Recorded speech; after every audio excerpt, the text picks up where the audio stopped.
मैं अर्पित राज कक्कड़ गुरु जी गौ रक्षा विभाग में सह विभाग प्रमुख के दायित्व पर कार्यरत हूँ बरेली। अच्छा अच्छा। गुरु जी मेरा ये सवाल है, आज देश में हमारी केंद्र में और राज्य में पूर्ण बहुमत की सरकारें चल रही हैं। हमारी आस्था, हमारी संस्कृति गौ माता, आज हमारे देश में गौ माता लवारिस घूम रही है, तो क्या हमारे देश में गौ माता को राष्ट्रमाता का दर्जा क्यों नहीं दिया जा रहा है, ताकि उनकी सुरक्षा हो सके? एक अलग से गौ कल्याण मंत्रालय बनाया जाए भारत सरकार। ठीक है, बैठिए। धन्यवाद। मनमोहन सिंह जी प्रधानमंत्री थे, कांग्रेस की सरकार थी। कुछ हिंदूवादी संगठन के व्यक्ति उनके पास पहुंचे। उन्होंने गंगा के परिष्कार की चर्चा की। मनमोहन सिंह बहुत चतुर निकले। उन्होंने सोचा कि कभी अगर भाजपा की केंद्र में सरकार होगी तो गंगा को राष्ट्रीय नदी घोषित कर देगी और श्रेय भाजपा को प्राप्त न हो। झटपट उन्होंने गंगा जी को राष्ट्रीय नदी घोषित कर दी, लेकिन गंगा की स्थिति में कोई परिवर्तन नहीं हुआ।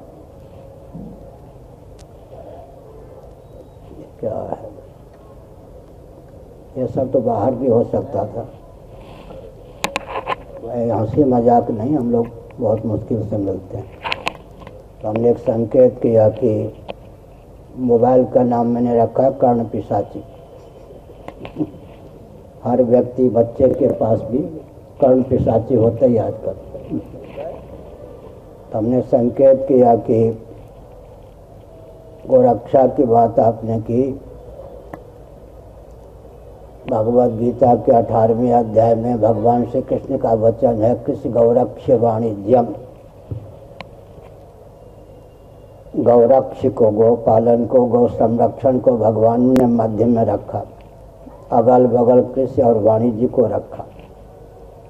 इसमें मनोविज्ञान है कि कृषि में अगर गोवंश का उपयोग हो और वाणिज्य में अगर गोवंश का उपयोग हो तो गोवंश की रक्षा हो सकती है। बैलों का उपयोग तो कृषि में है नहीं, गोबर आदि का उपयोग भी नहीं है। वाणिज्य में गोवंश का उपयोग है, हृष्ट-पुष्ट गाय बैल का उपयोग नहीं है।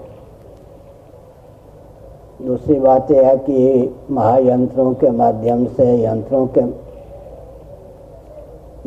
से जब काम होता है तो अपने आप दिव्य वस्तु और दिव्य व्यक्ति का विलोप होता जाता है। अकाट्य सिद्धांत। महायंत्रों का जितना प्रचुर आविष्कार प्रयोग होगा, दिव्य वस्तु और व्यक्ति का उतना विलोप होता जाएगा। जब गोवंश की उपयोगिता को यंत्रों के माध्यम से विलुप्त किया जा रहा है और गोवंश को विकृत और विलुप्त करने का दुर्व्यसन राजनीतिक दलों में है, तो गोवंश की रक्षा कैसे होगी? बैलगाड़ी आदि में भी गोवंश का उपयोग नहीं है। कुछ महीने पहले हमने राजस्थान की यात्रा की, कहीं कहीं ऊँट का दर्शन हुआ। ट्रैक्टर आदि ने ऊँट की उपयोगिता को विलुप्त कर दी। तो ये जो महायंत्रों का प्रयोग होता है उसमें स्थावर जंगम प्राणियों की उपयोगिता विलुप्त हो जाती है। आपने केंद्र प्रांत की बात की।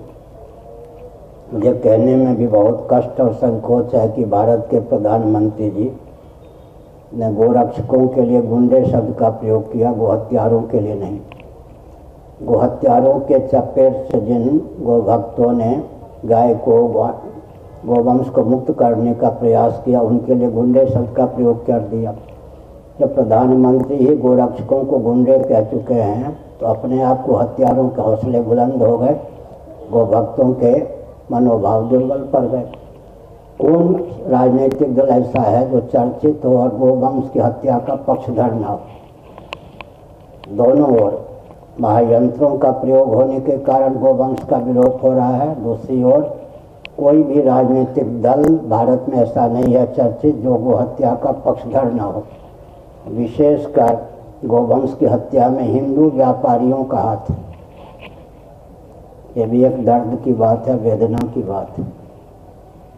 लेकिन हमारे पूज्य गुरुदेव धर्म सम्राट स्वामी करपात्री जी महाभाग गोवंश की रक्षा के लिए तिहाड़ जेल में बंद थे। उनकी आंख में सलाका घोट चुभोया गया। हम शंकराचार्य के पद पर नहीं थे, ब्रह्मचारी थे, लेकिन 52 दिनों तक हम भी गोवंश की रक्षा के लिए तिहाड़ जेल में बंद रहे। हमारे पूर्वाचार्य सुनामधन्य श्री निरंजन देव तृतीय महाभाग ने 72 दिनों तक गोवंश की रक्षा के लिए अनशन किया।